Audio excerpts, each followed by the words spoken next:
नमस्कार दोस्तों, स्वागत है एक बार फिर से आप सभी का हमारे इस चैनल में जिसका नाम है ऑल हिट एग्जाम। और आज के इस वीडियो में हम लोग देख रहे हैं आज जो आप सभी का पेपर हुआ है, यानी कि 2 जुलाई 2026 को आज जो आप लोगों का पेपर हुआ है, पेपर सेकंड यानी कि जूनियर लेवल का, जूनियर का कक्षा 6 से कक्षा 8 तक के लिए ये आपका 6 to 8 जूनियर लेवल का जो पेपर हुआ है आपका प्रथम पाली में।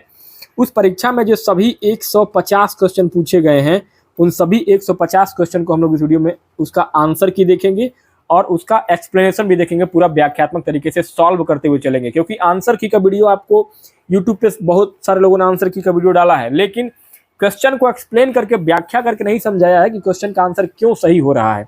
तो मैं आपको इस वीडियो में पूरे क्वेश्चन का आंसर दूंगा व्याख्यात्मक तरीके से सोल्यूशन के साथ। तो मेरे पास जो क्वेश्चन बुकलेट सीरीज है ये है आपका J2U6 और ये पूरा पेपर था। इस पेपर में थोड़ा सा इस बार पेपर जो है वो बदला हुआ है।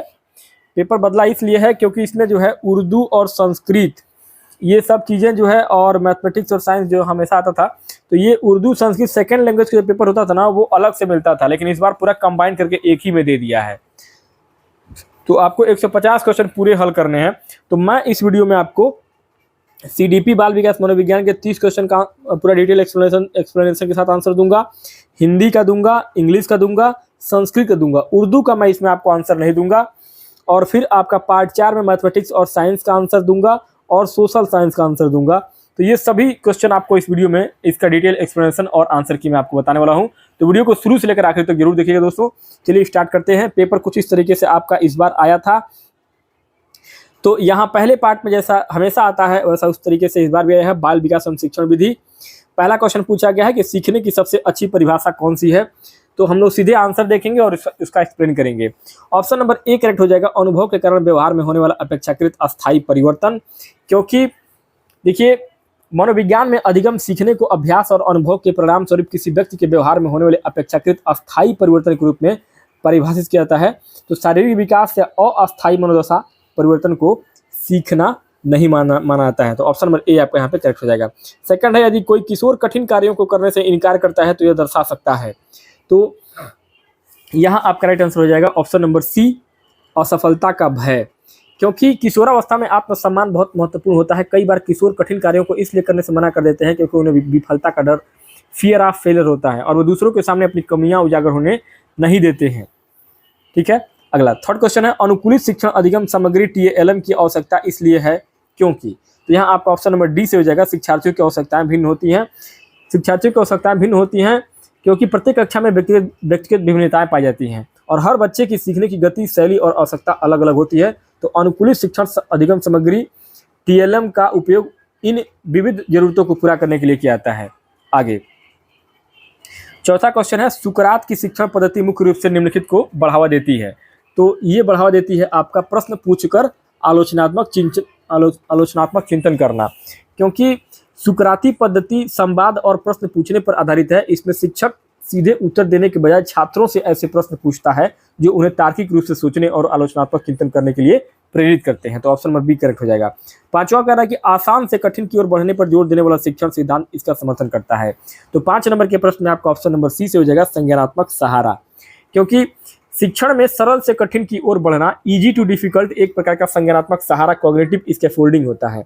और यह छात्रों को पहले सीखी गई सरल अवधारणाओं के आधार पर धीरे धीरे जटिल अवधारणाओं को समझने में मदद करता है। छठा क्वेश्चन है, पठार को निम्न तरीकों से पार किया जा सकता है। तो 6 नंबर के प्रश्न में आपका ऑप्शन नंबर सी से हो जाएगा, शिक्षण की रणनीति बदलना। अधिगम का पठार वह स्थिति है जब सीखने की गति में कोई वृद्धि नहीं होती है। इसे दूर करने का सबसे प्रभावी तरीका शिक्षण विधियों, रणनीतियों या दृष्टिकोण में नवीनता लाना और बदलाव करना होता है। 7वां है, समावेशी स्कूल वातावरण की विशेषताएं क्या है। 7 नंबर के प्रश्न में आपका ऑप्शन नंबर डी से हो जाएगा, सम्मान और सहभागिता। क्योंकि एक समावेशी स्कूल सभी छात्रों, चाहे उनकी क्षमताएं या पृष्ठभूमि कुछ भी हो, उसको समान रूप से स्वीकार करता है, उनका सम्मान करता है और सभी शैक्षिक गतिविधियों में उनकी सक्रिय सहभागिता सुनिश्चित करता है। आगे 8वां प्रश्न है आपका, आशुबेल के अनुसार सीखने में, आशुबेल के अनुसार अधिगम विफलता तब हो सकती है जब। तो ये तब हो सकती है जब, यहाँ पे आपका राइट आंसर हो जाएगा ऑप्शन नंबर बी, शिक्षण पूर्व ज्ञान की अनदेखी करता है। देखिए यहाँ पे डेविड आसुबेल के सार्थक अधिगम सिद्धांत के अनुसार सीखना तब तक प्रभावी नहीं होता है जब तक कि नई जानकारी को शिक्षार्थी के पूर्व ज्ञान के साथ न जोड़ा जाए। नवा प्रश्न है, थॉर्नडाइक का प्रयास एवं त्रुटि अधिगम सीमित है क्योंकि यह, तो क्योंकि यह हो जाएगा आपका ऑप्शन नंबर ए, संज्ञान की उपेक्षा करता है। क्योंकि थॉर्नडाइक का प्रयास और त्रुटि ट्रायल एंड एरर सिद्धांत व्यवहारवाद पर आधारित है। इसकी मुख्य आलोचना यह है कि सीखने में अंतर्दृष्टि, तर्क और मानसिक प्रक्रियाओं की भूमिका को नजरअंदाज करता है। 10वां है, घर और स्कूल के माहौल से प्रभावित अधिगम इन बातों का उजागर करता है। तो यहाँ हो जाएगा आपका ऑप्शन नंबर बी, पर्यावरणीय कारक। क्योंकि बच्चे का सीखना आनुवंशिकता और पर्यावरण दोनों से प्रभावित होता है। घर का वातावरण और स्कूल का माहौल पर्यावरणीय कारकों के मुख्य उदाहरण होते हैं जो बच्चे के अधिगम और विकास को दिशा देते हैं। आगे 11वां प्रश्न है, बच्चे के विकास के सामान्य सिद्धांतों के अनुसार विकास को निरंतर प्रक्रिया क्यों माना जाता है। 11 नंबर के प्रश्न में आपका ऑप्शन नंबर ए सही हो जाएगा। विकास जन्म से पहले से लेकर मृत्यु तक जारी रहता है। देखिए, विकास का निरंतरता सिद्धांत ये बताता है कि विकास कोई ऐसी प्रक्रिया नहीं है जो अचानक रुक जाए, बल्कि यह गर्भाधान से शुरू होकर के जीवन भर एक क्रमिक और निरंतर चलने वाली प्रक्रिया होती है। 12वां है, पढ़ने की खराब आदतों के कारण असफल होने वाले किशोरों में इस चीज की कमजोरी झलकती है। तो 12 नंबर के प्रश्न आपका ऑप्शन नंबर डी से हो जाएगा, आत्म नियमन। क्योंकि खराब अध्ययन की आदतें और समय प्रबंधन की कमी सीधे तौर पर आत्म नियमन यानी कि सेल्फ रेगुलेशन की कमी को दर्शाती है, जिसका अर्थ है अपने स्वयं के व्यवहार, भावनाओं और विचारों को नियंत्रित करने में वो बच्चा असमर्थ हो रहा है। आगे 13वां प्रश्न है, अत्यधिक स्क्रीन समय और अनियमित दिनचर्या के कारण किशोरों का देर रात तक जागना मुख्य रूप से निम्न में से कौन से कारणों से होने वाली कठिनाइयों का एक उदाहरण है। तो यहाँ हो जाएगा आपका ऑप्शन नंबर सी, पर्यावरणीय कारक। क्योंकि मोबाइल, टीवी स्क्रीन समय और जीवनशैली का तरीका व्यक्ति के पर्यावरण का हिस्सा है, इसलिए इससे उत्पन्न होने वाली नींद या स्वास्थ्य संबंधी समस्याएं पर्यावरणीय कारकों यानी इन्वायरमेंटल फैक्टर का परिणाम होती है। ठीक है। आगे 14वां है, इक्विटी समानता से अलग है। क्योंकि इक्विटी का मतलब क्या होता है, ऑप्शन नंबर बी हो जाएगा, जरूरत के आधार पर निष्पक्ष सहायता। देखिए, समानता का अर्थ है सभी को एक ही संसाधन देना, जबकि समता या इक्विटी का अर्थ है प्रत्येक व्यक्ति की विशिष्ट आवश्यकताओं और कमियों को पहचान कर उन्हें उसी के अनुरूप निष्पक्ष रूप से सहायता प्रदान करना, ताकि सभी समान स्तर पर आ सकें। अगला 15वां प्रश्न है, आधुनिक कक्षाओं में शिक्षक की भूमिका मुख्य रूप से इस प्रकार होती है। तो शिक्षक की भूमिका होती है सुविधाकर्ता की यानी कि फैसिलिटेटर की। कल मैंने पढ़ाया था इसको। देखिए, राष्ट्रीय पाठ्यचर्या की रूपरेखा 2005 एनसीएफ 2005 के अनुसार आधुनिक बाल केंद्रित शिक्षा में शिक्षक की भूमिका एक तानाशाह या ज्ञान देने वाला नहीं होता है, बल्कि एक सुविधादाता, एक फैसिलिटेटर की होती है जो बच्चे को खुद ज्ञान का निर्माण करने में मदद करता हो। 16वां है, थॉर्नडाइक के अनुसार सीखना तब तक प्रभावी ढंग से नहीं होगा जब तक कि सीखने वाला तैयार हो। ऑप्शन नंबर आपका सी सही हो जाएगा। थॉर्नडाइक की तत्परता का नियम ये बताता है कि कोई भी शिक्षार्थी तब तक नहीं सीख सकता है जब तक कि वह शारीरिक, मानसिक और भावनात्मक रूप से सीखने के लिए तैयार न हो। 17वां है, केवल अंकों से प्रेरित छात्र मुख्य रूप से डैश द्वारा प्रोत्साहित होता है। तो ये होता है बाहरी प्रेरणा के द्वारा। ऑप्शन नंबर आपका सी से हो जाएगा।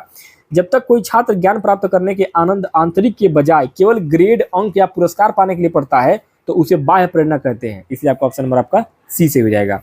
आगे 18वां, कक्षा में होने वाली बहसें डैश के माध्यम से संज्ञानात्मक विकास को बढ़ावा दे सकती हैं, तो ये बढ़ा देती है आपका संज्ञानात्मक संघर्ष को। ऑप्शन नंबर आपका बी से हो जाएगा।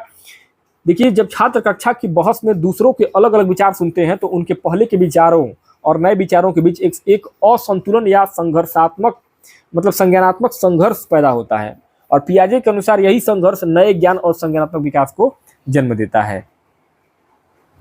19वां प्रश्न है, किशोरावस्था में सीखी हुई लाचारी का सबसे सीधा प्रभाव डैश डैश किस पर पड़ता है। तो ये पड़ता है आपका दृढ़ता और प्रयास पर। ऑप्शन नंबर का ए करेक्ट हो जाएगा। क्योंकि सीखी हुई लाचारी एक मानसिक स्थिति है जिसमें व्यक्ति बार बार असफल होने के बाद यह मान लेता है कि वह कुछ भी कर ले, परिणाम नहीं बदलेगा। इसका सबसे बड़ा प्रभाव यह होता है कि छात्र प्रयास करना और दृढ़ता दिखाना छोड़ देता है। 20वां है, किशोरावस्था के दौरान गणित सीखने में ठहराव अमूर्तता की बढ़ती मांगों के कारण हो सकता है, जो निम्नलिखित संकेत देता है। तो ये है आपका ऑप्शन नंबर सी, विकासात्मक संक्रमण कठिनाई। क्योंकि किशोरावस्था में बच्चे मूर्त संक्रियात्मक से औपचारिक संक्रियात्मक चरण में प्रवेश करते हैं। गणित के उच्च स्तर में बहुत अधिक अमूर्त चिंतन की आवश्यकता होती है। यदि इस विकासात्मक संक्रमण में कठिनाई होती है तो सीखने में ठहराव आ सकता है। 21वां प्रश्न, सहयोगी सीखना समावेशन को बढ़ावा देता है। तो यह देता है आपका ऑप्शन नंबर ए, सहपाठियों के सहयोग को बढ़ाना। क्योंकि सहयोगी अधिगम यानी कि कोऑपरेटिव लर्निंग में सभी क्षमताओं वाले बच्चे एक समूह में मिलकर एक ही लक्ष्य के लिए काम करते हैं। इससे सहपाठियों के बीच सहयोग यानी कि पीयर कोलैबोरेशन बढ़ता है, जो एक समावेशी कक्षा की नींव मानी जाती है। आगे 22वां प्रश्न है, किशोरावस्था में भावनात्मक परामर्श मुख्य रूप से कम करता है। तो ये करता है आपका चिंता और भ्रम, ऑप्शन नंबर बी। किशोरावस्था तेजी से शारीरिक और मानसिक बदलाव, तनाव और तूफान का समय होता है। उचित भावनात्मक परामर्श उन्हें उनके संवेगों को समझने में मदद करता है और उनकी चिंता और भ्रम को काफी हद तक कम करता है। आगे 23वां प्रश्न है, ग्रुप प्रोजेक्ट डैश के द्वारा सीखने को बढ़ावा देता है। तो ये देता है आपका साझा या तर्क को प्रोत्साहित करके, क्योंकि समूह परियोजनाओं में छात्र एक दूसरे के विचारों पर चर्चा करते हैं, समस्याओं का समाधान करते हैं और मिलकर फैसले लेते हैं। इससे साझा तर्क यानी कि शेयर रीजनिंग और सामाजिक कौशल विकसित होते हैं। आगे 24वां प्रश्न है, अनुकूलित गृह कार्य दर्शाता है। तो ये दर्शाता है आपका शिक्षार्थी की आवश्यकताओं के आधार पर विभेदीकरण को, ऑप्शन नंबर आपका डी सही हो जाएगा। क्योंकि सभी बच्चों को एक ही तरह का होमवर्क देने के बजाय उनकी क्षमता और रुचि के अनुसार अनुकूलित होमवर्क देना विभेदित अनुदेशन, डिफरेंटिएटेड इंस्ट्रक्शन का एक बेहतरीन उदाहरण होता है। 25वां है, कड़ी आलोचना के बाद भाग लेना बंद कर देने वाले छात्र निम्नलिखित में से किस सीमा का प्रदर्शन करता है। तो ये करता है आपका दंड आधारित नियंत्रण, ऑप्शन नंबर आपका सी से हो जाएगा। क्योंकि कड़ी आलोचना एक प्रकार का नकारात्मक दंड होता है। यदि छात्र आलोचना के डर से गतिविधियों में भाग लेना बंद कर देता है तो यह स्पष्ट करता है कि दंड आधारित नियंत्रण के परिणाम अत्यंत नकारात्मक हो सकते हैं। अगला है 26वां, किशोरों को स्वायत्तता की आवश्यकता होती है क्योंकि। तो ये हो जाएगा आपका ऑप्शन नंबर बी, वे स्वतंत्रता चाहते हैं। किशोरावस्था एक पहचान बनाने का काल है और इस दौरान वे अपने माता पिता पर निर्भरता कम करके आत्मनिर्भर और स्वतंत्र बनना चाहते हैं, इसलिए उनमें स्वायत्तता यानी कि ऑटोनॉमी की तीव्र आवश्यकता होती है। आगे 27वां प्रश्न है, स्कूल का वातावरण बच्चे के विकास को निम्न तरीके से प्रभावित करता है। तो ये करता है आपका पाठ्यक्रम और शिक्षक संवाद, ऑप्शन नंबर आपका बी सही हो जाएगा। क्योंकि विद्यालय के माहौल में जो चीज़ें बच्चे के विकास पर सबसे अधिक सकारात्मक या नकारात्मक प्रभाव डालती है वे होता है वहाँ पढ़ाए जाने वाले पाठ्यक्रम और शिक्षकों तथा बच्चों के बीच होने वाले बातचीत और संबंध कैसे हैं। आगे 28वां प्रश्न है, अवधारणा मानचित्रण जैसी शिक्षण रणनीतियां डैश डैश को बढ़ाती हैं। तो ये बढ़ाती हैं आपका ज्ञान का संगठन, ऑप्शन नंबर आपका बी सही हो जाएगा। क्योंकि अवधारणा मानचित्र कॉन्सेप्ट मैपिंग में सूचनाओं और विचारों को ग्राफिक रूप में पदानुक्रमित तरीके से दर्शाया जाता है और यह छात्रों को उनके पूर्व ज्ञान और नए ज्ञान के बीच संबंध बनाने तथा ज्ञान को बेहतर ढंग से व्यवस्थित करने में मदद करता है। 29वां है, एक कक्षा 7 का छात्र सामाजिक चिंता के कारण समूह कार्य से बचता है, सबसे समावेशी रणनीति होगी।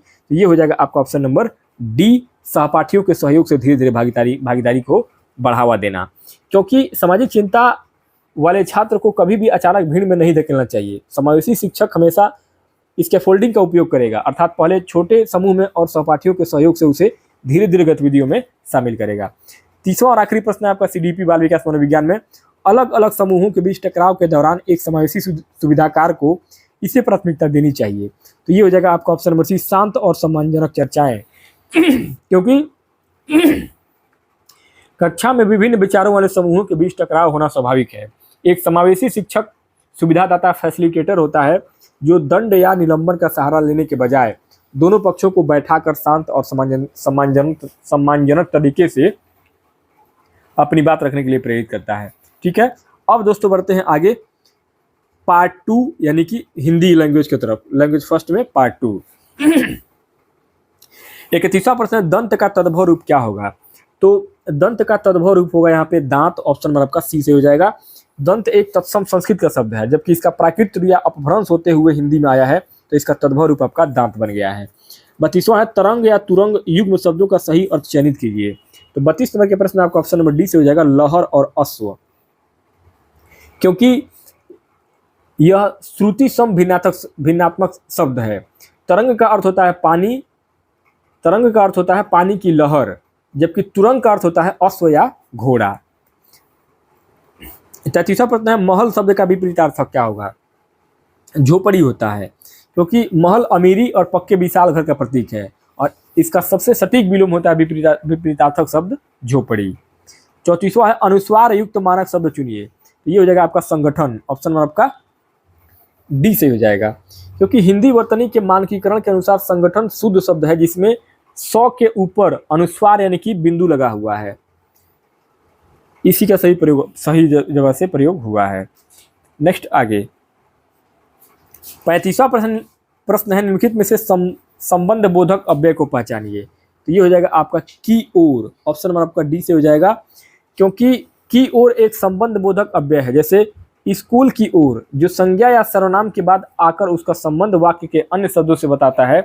अवश्य और सच, अवश्य और सच यहाँ पे क्या हो जाएगा, ये दोनों क्रिया विशेषण हो सकते हैं क्योंकि समुच्चय बोधक अव्यय ये, और क्योंकि जो है क्या है, ये समुच्चय बोधक अव्यय है। तो यहाँ संबंध बोधक में आपका की ओर करेक्ट हो जाएगा। आगे 36वां है उचित विराम चिन्ह लगाइए। मुझे आम, सब केला और अंगूर पसंद है।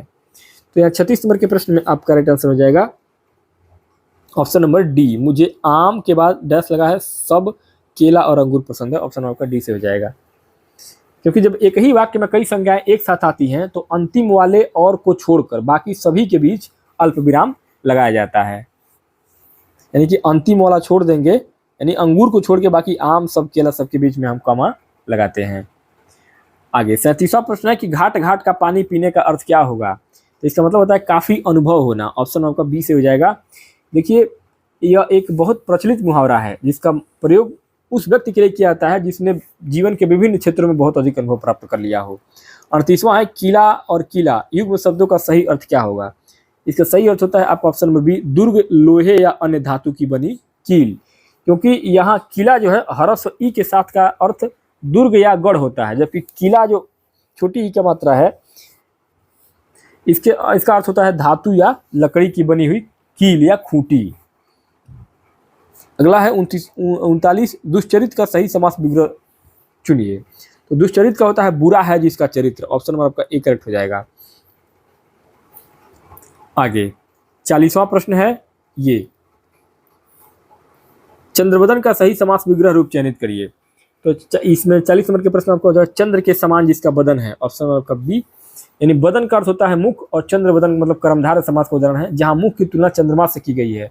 तो विग्रह करेंगे तो यहाँ पे आपका चंद्र, चंद्रमा के समान बदन होगा। 41वां है मेघ का समानार्थी शब्द क्या होगा। तो मेघ का होता है बादल। ऑप्शन आपका डी से हो जाएगा। मेघ का अर्थ जल बरसाने वाले बादल से होता है। इसके लिए जो अन्य पर्यायवाची देखेंगे तो जलद, निरद, पयोधी, ये सब आपके मेघ का समानार्थी शब्द है। 42वां है ध्यानपूर्वक यह शब्द किस क्रिया विशेषण का उदाहरण है। तो ध्यानपूर्वक जो है ना ये रीतिवाचक है। जो शब्द क्रिया के होने की रीति या तरीके का बोध कराते हैं, जैसे कि कैसे पढ़ा, ध्यानपूर्वक पढ़ा, तो वे रीतिवाचक क्रिया विशेषण कहलाते हैं। 43वां प्रश्न रामधन आलय का सही का संधि रूप क्या होगा। तो ये हो जाएगा आपका रामालय। ऑप्शन आपका सी से हो जाएगा रामालय। आगे 44वां प्रश्न है उसका सिर खुजलाता है, यह कौन सी क्रिया है। तो यह है आपका अकर्मक क्रिया। ऑप्शन नंबर आपका डी से हो जाएगा। छात्रों को यह समझना बहुत जरूरी है, यदि वाक्य होता वह सिर खुजलाता है तो यहाँ कर्ता कार्य कर रहा है सकर्मक में, लेकिन वाक्य उसको सिर खुजलाता है, इसमें खुजलाना स्वतः होने वाली एक अनैच्छिक क्रिया है जिसका प्रभाव सीधे कर्ता पर पड़ रहा है, इसलिए यहाँ पे क्या हो जाएगा, यह अकर्मक क्रिया के रूप में प्रयुक्त हुई है। आगे 45वां है चंद्रमा तथा ब्राह्मण के लिए एक शब्द का उपयोग करते हैं, वह कौन सा है। तो वे है आपका द्विज। ऑप्शन नंबर आपका डी से हो जाएगा, क्योंकि द्विज एक अनेकार्थी शब्द है जिसका अर्थ होता है दो बार जन्म लेने वाला।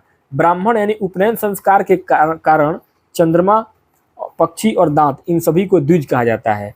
ठीक है। आगे त्र व्यंजन किन दो वर्णों से मिलकर बना है। तो ये है आपका त और र। ऑप्शन नंबर आपका ए से हो जाएगा। आगे 47वां प्रश्न है निम्न में अर्धविराम का सही प्रयोग कौन सा है। तो ये है आपका option number D, Ram school गया श्याम घर पर रहा। राम स्कूल, देखिए अर्धविराम का प्रयोग तब होता है जब दो स्वतंत्र लेकिन एक दूसरे से संबंधित वाक्यों को जोड़ना हो। तो यहाँ विकल्प डी में दो पूर्ण और संबंधित उपवाक्यों को अलग करने के लिए इसका सबसे शुद्ध प्रयोग हुआ है, इसलिए आपका ऑप्शन नंबर डी से हो जाएगा। 48वां है भैंस का दूध कितने रुपये लीटर है, इस वाक्य में दूध कौन सी संज्ञा है। तो ये है आपका कौन सी संज्ञा, राइट आंसर हो जाएगा आपका ऑप्शन नंबर डी, द्रव्यवाचक संज्ञा, क्योंकि दूध एक तरल पदार्थ है जिसे मापा या तोड़ा जा सकता है लेकिन गिना नहीं जा सकता है। तो ऐसी सामग्रियों और पदार्थों को बोध कराने के लिए हम द्रव्यवाचक संज्ञा होता है। आगे 49वां प्रश्न है, श्याम पानी पीता है, बताइए कि इसमें क्रिया किस प्रकार की है। तो इसमें क्रिया है एक कर्मक क्रिया। ऑप्शन नंबर आपका सी से हो जाएगा, क्योंकि वाक्य में क्या का प्रश्न करने पर श्याम क्या पीता है, उत्तर मिलता है पानी। तो यहाँ केवल एक ही कर्म है, यानी कि पानी। तो यहाँ पे आपका एक कर्मक सकर्मक क्रिया होगा। 50वां है, र के साथ उ या उ की मात्रा तो क्या होगा, तो बीच में लगती है। ऑप्शन नंबर आपका ए से हो जाएगा, बीच में लगती है। क्योंकि वाक्य में देखिए यहाँ पे क्या है, इसमें हिंदी वर्णमाला में र क्या है, हिंदी वर्णमाला में र एकमात्र ऐसा व्यंजन है जिसमें उ या उ की मात्रा नीचे नहीं बल्कि कहाँ लगती है, नीचे नहीं बल्कि उसके पेट या बीच में लगती है। ठीक है, आगे 51 है, संयुक्ताक्षर शब्दों में व्यंजन के बीच क्या नहीं होता है। तो यहाँ हो जाएगा आपका ऑप्शन नंबर सी, स्वर। क्योंकि जब दो व्यंजन आपस में जुड़कर संयुक्ताक्षर जैसे कि क्य, प्य या स्न बनाते हैं तो उनके बीच में कोई स्वर नहीं होता है। ठीक है, 52 है, इनमें से देशज शब्द चुनिए। तो देशज क्या है आपका, गड़बड़। क्योंकि गड़बड़ एक ऐसा शब्द है जिसकी उत्पत्ति संस्कृत या किसी विदेशी भाषा से नहीं हुई है, बल्कि यह क्षेत्रीय बोलचाल ध्वनि के अनुकरण से उत्पन्न हुआ है। तो क्या है, देशज शब्द है। 53 कह रहा है कि मेरा विचार है कि आज घूमने चलें। यह कौन सा वाक्य है, तो यह वाक्य है मिश्र वाक्य। ऑप्शन नंबर आपका बी से हो जाएगा। क्योंकि जिस वाक्य में एक प्रधान उपवाक्य हो और दूसरा उस पर आश्रित उपवाक्य हो तो वे योजक शब्द जैसे कि की है, जो है, क्योंकि आदि से जुड़े हों तो वह मिश्र वाक्य कहलाता है। यहाँ योजक जो है वो क्या जुड़ा है, की। तो क्या हो जाएगा आपका, मिश्र वाक्य हो जाएगा। आगे 54 कह रहा है कि चुल्लू भर पानी में डूब मरना का अर्थ क्या होता है। ये होता है शर्म का अनुभव करना। क्योंकि यह मुहावरा किसी लज्जाजनक या अपमानजनक स्थिति का वर्णन करने के लिए किया था, जिसका अर्थ होता है अपनी गलती या असफलता पर बहुत अधिक शर्मिंदा करना। 55 निश्चल का संधि रूप क्या होगा। तो ये हो जाएगा आपका सी, निश्चल। ऑप्शन आपका सी से हो जाएगा, और ये विसर्ग संधि का उदाहरण है। आगे 56 है, मेज पर पुस्तक रखी है, यह कौन सा वाक्य है। तो यह है आपका सरल वाक्य। ऑप्शन नंबर सी से हो जाएगा, क्योंकि इस वाक्य में एक ही उद्देश्य पुस्तक और एक ही विधेय मेज पर रखी है। तो और इसमें कोई योजक शब्द और की जैसे और की या अथवा नहीं है। तो यह क्या है, एक साधारण और सरल वाक्य है। आगे 57 कह रहा है कि निम्न में से पाई जाने वाली व्यंजनों के साथ नीचे तिरछी रेखा के रूप में लगे र युक्त शब्द को चुनिए। तो ये हो जाएगा आपका ऑप्शन नंबर सी, सकर्म। ठीक है, सॉरी, ऑप्शन नंबर बी, सक्रम।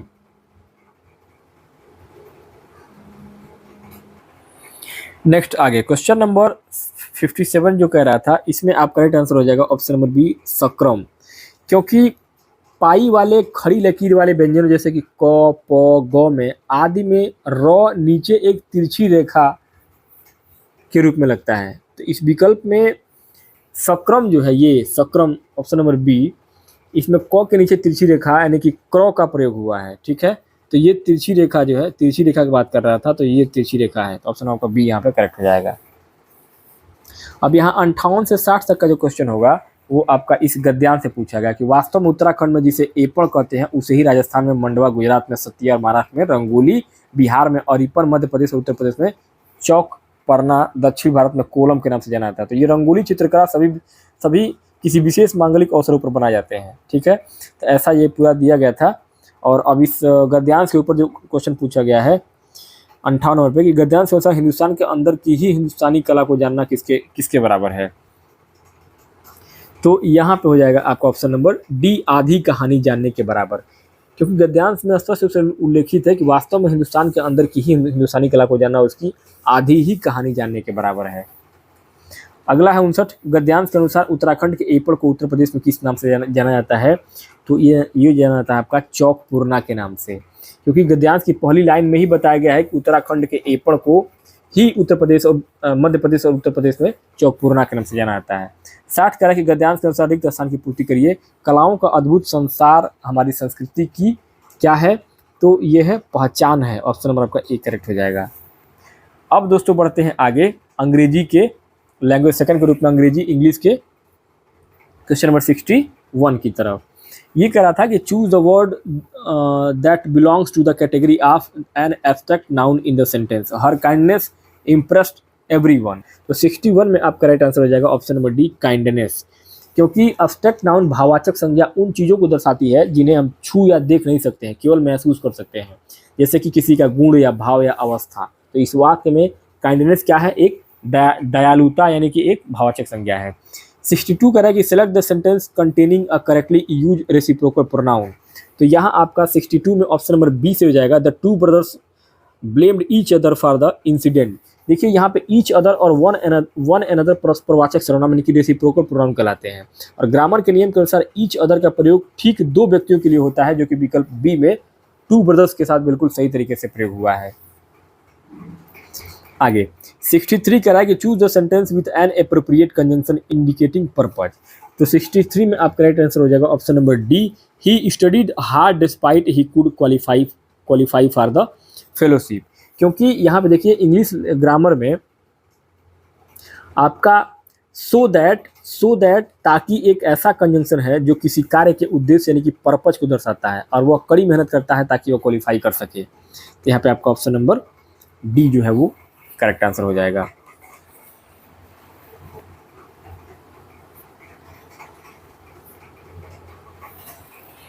नेक्स्ट आगे क्वेश्चन नंबर 64 करें कि select the sentence containing the correct use of a preposition with a noun.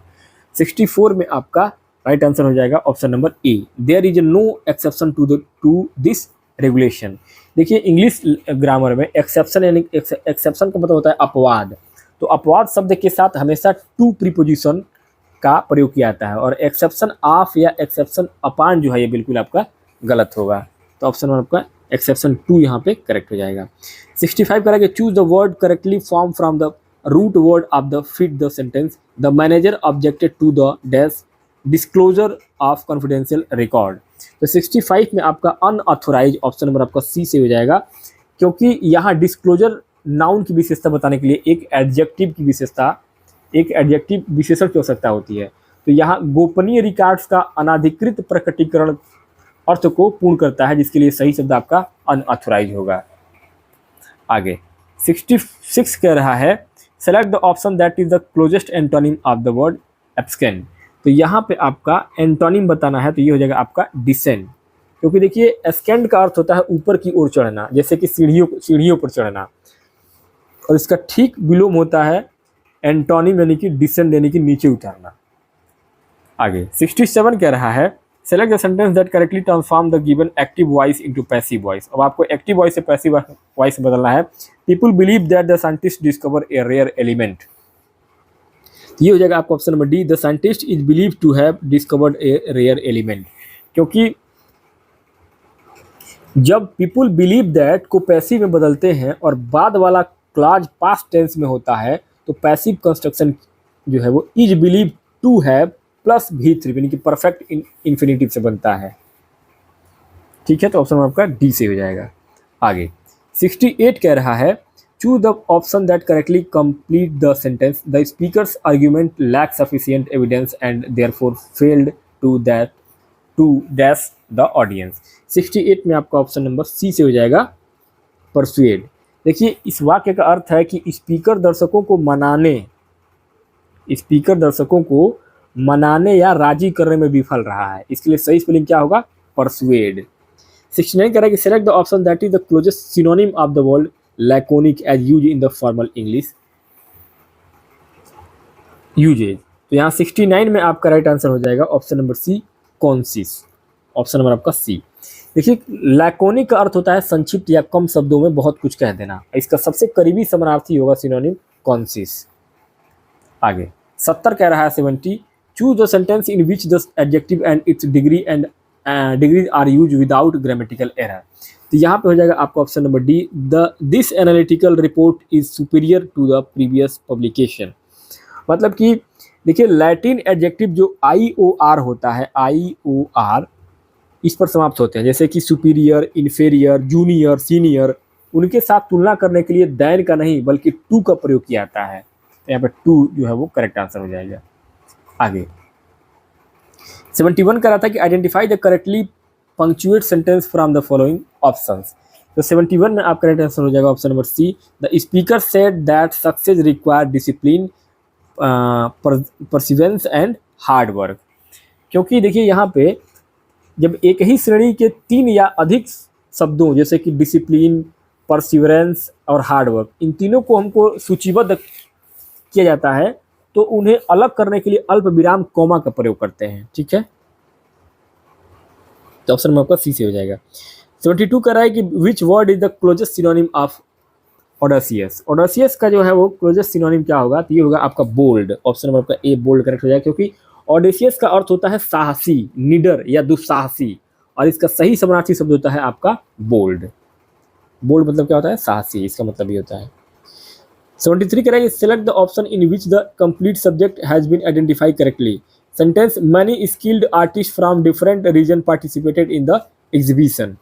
तो यहाँ पे 73 में आपका राइट आंसर हो जाएगा option number B, many skilled artist from different reason.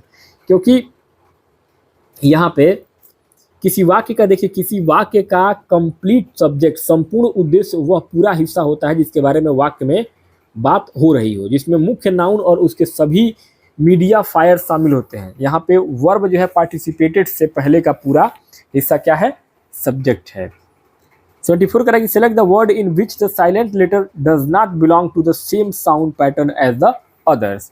74 में आपका डी करेक्ट हो जाएगा, घोस्ट। देखिए ऑवर, ऑनेस्ट और हायर, ये तीनों जो है शुरुआत का एच साइलेंट होता है और शब्द का उच्चारण एक स्वर यानी कि वावेल से शुरू होता है, जबकि घोस्ट में जी का उच्चारण ग होता है और यह पैटर्न बाकियों से बिल्कुल क्या है, अलग है। तो ये आपका डी करेक्ट हो जाएगा। आगे 75 कह रहा है choose the sentence in which the adverb express frequency. यहाँ 75 में आपका ऑप्शन नंबर डी से हो जाएगा, ही often visit the library after change. क्योंकि फ्रीक्वेंसी का अर्थ होता है कोई काम कितनी बार होता है, और ऑफन का मतलब होता है अक्सर, यानी कि एक, देखिए एक एडवर्ब ऑफ फ्रीक्वेंसी है जो बताता है कि लाइब्रेरी जाने का काम कितनी बार होता है। 26 कह रहा है कि in the sentence you must complete the assignment today the verb must is classified as. तो यहाँ 76 में आपका राइट आंसर हो जाएगा option number A, model auxiliaries verb. क्योंकि देखिए मस्ट, कैन, शुड, में, ये सभी जो है मॉडल ऑक्सिलरीज वर्ब यानी कि मॉडल सहायक क्रियाएं होती हैं जो वाक्य में आवश्यकता, क्षमता या संभावना को दर्शाते हैं। आगे 77 कह रहा है कि choose a sentence that maintains grammatical accuracy while conveying polite request. 77 में आपका ऑप्शन नंबर बी से हो जाएगा, kindly lend me your notes for a day. क्योंकि यहाँ पे यह एक इंपरेटिव सेंटेंस, आज्ञा सूचक वाक्य है, और इसमें काइंडली और प्लीज के तुरंत बाद वर्ब की फर्स्ट फॉर्म लेंड का प्रयोग होता है। काइंडली टू लेंड या काइंडली लेंडिंग व्याकरणिक रूप से क्या हो जाएगा, गलत हो जाएगा। तो ऑप्शन नंबर बी यहाँ पे करेक्ट हो जाएगा। 78 करेगी select the option in which the gender transforming is grammatically incorrect. तो यहाँ पे इनकरेक्ट कौन सा हो जाएगा, ऑप्शन नंबर का ए हो जाएगा, सुल्तान और सुल्तानी। देखिए यहाँ पे सुल्तान का स्त्रीलिंग आपका सुल्ताना होता है और विकल्प में सुल्ताना, सुल्ताने दिया गया है, जो भी स्पेलिंग के लिहाज से पूरी तरीके से क्या है, गलत है। 79 हो जाएगा आपका choose the most appropriate word to complete the sentence. The director stated that dash failing to comply with the revised regulations would not be permitted to participate in the academic conference। 79 में आपका right answer हो जाएगा option number B, anybody. क्योंकि देखिए negative अर्थ या शर्त वाले वाक्य में जो कोई भी एक अर्थ में एनीबॉडी का प्रयोग सबसे उपयुक्त होता है, क्योंकि एनीबॉडी फेलिंग टू कंप्लाई यानी कि जो कोई भी अनुपालन करने में विफल रहता है। ठीक है, आगे 80 नंबर पर क्वेश्चन है 80, choose the correct interrogative sentence from the given option. तो यहाँ इंट्रोगेटिव सेंटेंस हो जाएगा आपका option number C, did the student submit the assignment yesterday. मतलब कि इस वाक्य में यस्टरडे क्या है, बीता हुआ कल का प्रयोग हुआ है, जो स्पष्ट रूप से सिंपल पास्ट टेंस का सूचक है, और सिंपल पास्ट का interrogative did plus subject plus verb का पहला फॉर्म से शुरू होता है। तो ऑप्शन नंबर सी यहाँ पे करेक्ट हो जाएगा। 81 कह रहा है कि in the sentence she has been reading for 3 hours the verb phrase has been reading represents. 81 में आपका ऑप्शन नंबर डी से हो जाएगा, finite main verb with auxiliaries. क्योंकि यहाँ पे यह एक वर्ब फ्रेज है, लेकिन हैज एक फाइनाइट वर्ब यानी कि सीमित क्रिया है जो सब्जेक्ट सी और टेंस के अनुसार बदलती है, और पूरा वाक्यांश क्लाज की मुख्य क्रिया यानी कि मेन वर्ब के रूप में कार्य कर रहा है यहाँ पे। आगे 82 कह रहा है कि select the sentence in which the preposition is use correctly. तो 82 में आपका राइट आंसर हो जाएगा option number D, the committee deliberated on the proposal for 3 hours. मतलब कि यहाँ पे डिलिबरेट मतलब क्या होता है, गहन विचार विमर्श करना। तो क्रिया यानी कि डिलिबरेट क्रिया के बाद किसी मुद्दे या प्रस्ताव को दर्शाने के लिए हमेशा ऑन या अपॉन प्रीपोजिशन का प्रयोग होता है। तो यहाँ पे ऑन जो है वो आपका करेक्ट हो जाएगा। नेक्स्ट आगे 83 कह रहा है कि choose the correct plural form to complete the sentence, the committee evaluated several district before approving the research proposal for funding. तो 83 में आपका ऑप्शन नंबर सी से हो जाएगा क्राइटेरिया, क्योंकि क्राइटेरिया मतलब क्या होता है, मापदंड, और ये क्राइटेरिया एक सिंगुलर एक वचन शब्द है और इसका प्लूरल बहुवचन रूप क्राइटेरिया होता है, जैसे कि फिनोमिन या फिनोमिना। नेक्स्ट आगे 84 कह रहा है कि select the sentence that correctly uses correlative conjunction.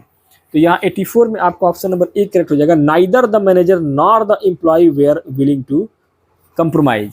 मतलब क्या है, देखिए यहाँ पे कोरिलेटिव कंजंक्शन हमेशा जोड़ो यानी कि पेयर्स में आते हैं। नाइदर के साथ हमेशा नॉर का प्रयोग होता है, नाइदर नॉर, जो कि केवल एक विकल्प ए में दिया गया है, इसलिए आपका ऑप्शन नंबर ए करेक्ट हो जाएगा। 85 कह रहा है कि select the correctly reported form the sentence from form of the sentence, the teacher said let us begin the discussion immediately. तो यहाँ 85 में आपका ऑप्शन नंबर ए करेक्ट हो जाएगा, the teacher suggested that they should begin the discussion immediately. क्योंकि जब direct speech में reported speech let's say शुरू होता है तो यह प्रस्ताव या सुझाव को दर्शाता है, और इसे इनडायरेक्ट में बदलते समय सेड को हम सजेस्टेड या प्रपोज में बदलते हैं, और लेट अस को दैट या दे या वी शुड में बदल दिया जाता है। नेक्स्ट आगे क्वेश्चन नंबर 86 कह रहा है कि which sentence uses an interjection correctly.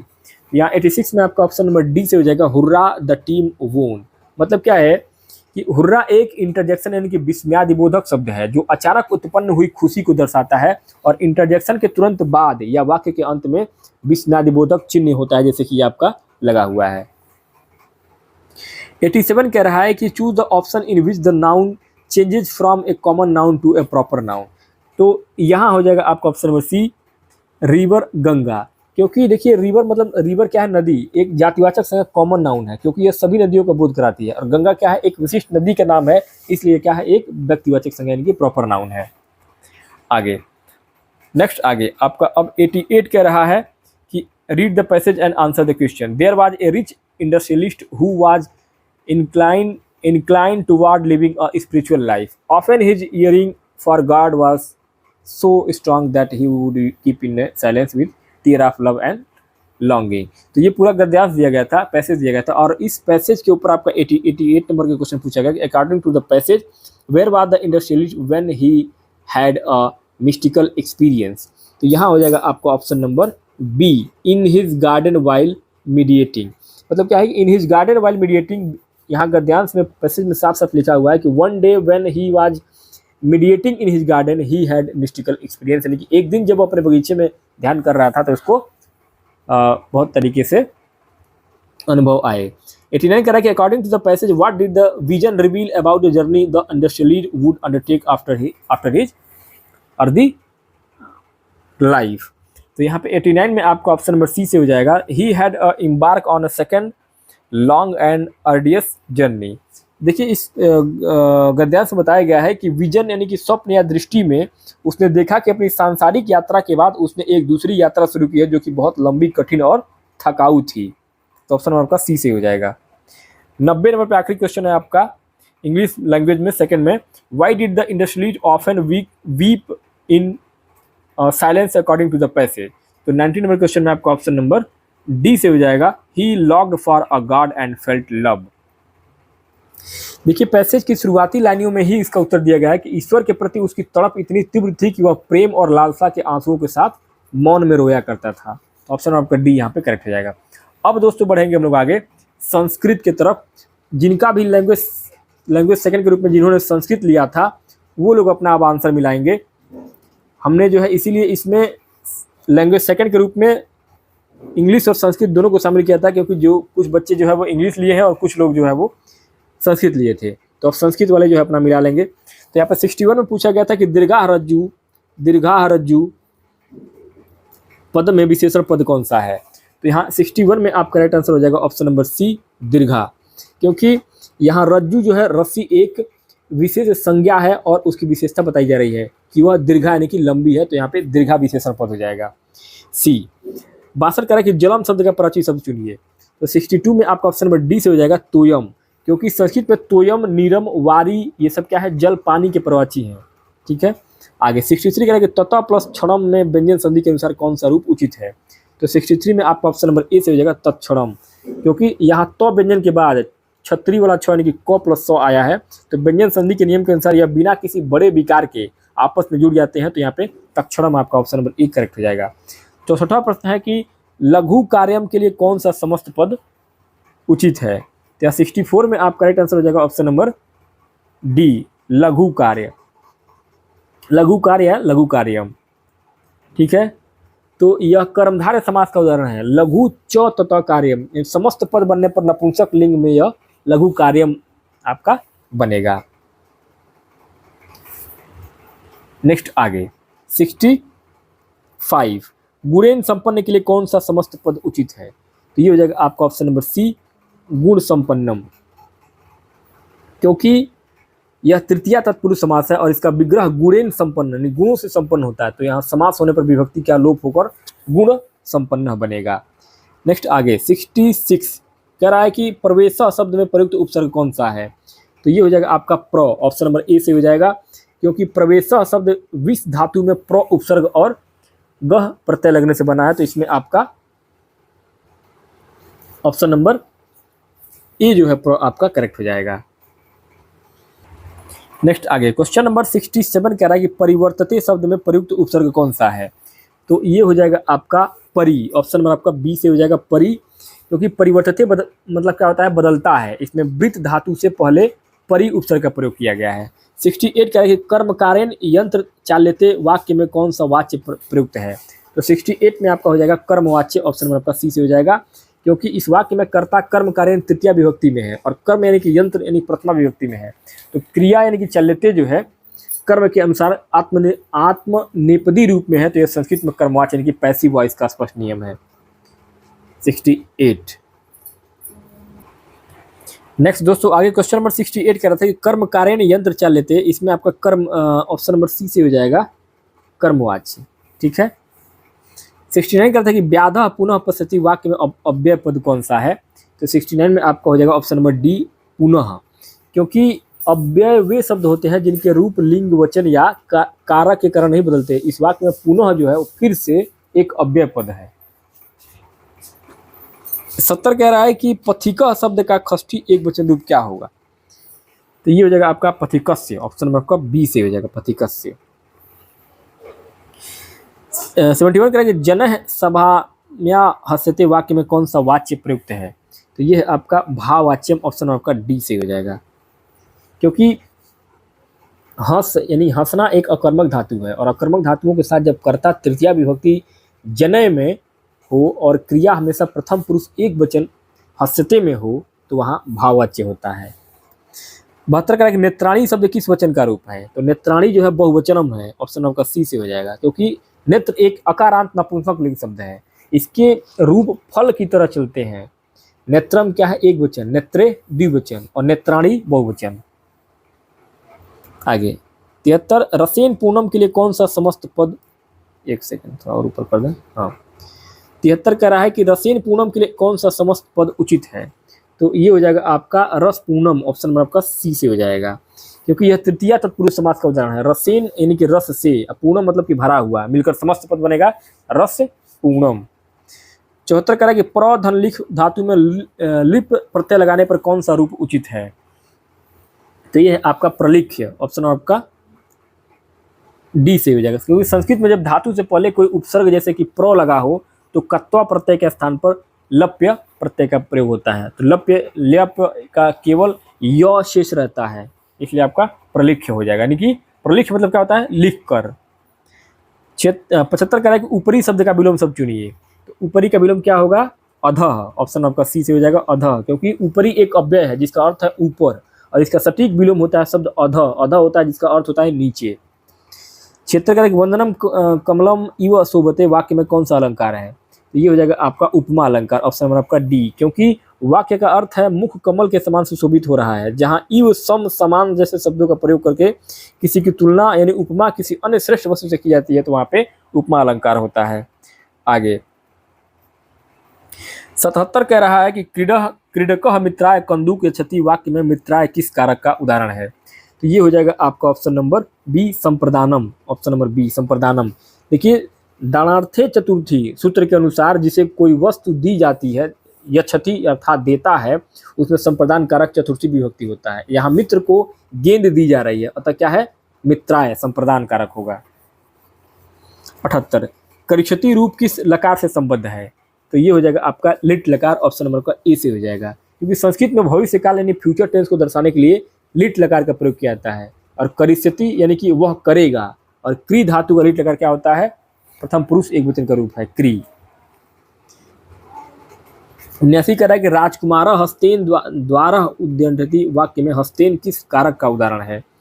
तो ये है आपका कर्णम, ऑप्शन नंबर का बी करेक्ट हो जाएगा, क्योंकि साधकतम कर्णम अर्थात क्रिया को पूरा करने में जो सबसे अधिक सहायक प्रधान साधन होता है वह कर्ण कारक यानी कि तृतीया विभक्ति होता है। यहाँ राजकुमार हाथ से दरवाजा खोलता है तो यहाँ पे हस्तेन कर्ण कारक है। 80 कह रहा है कि नयति रूप किस लकार से संबद्ध है।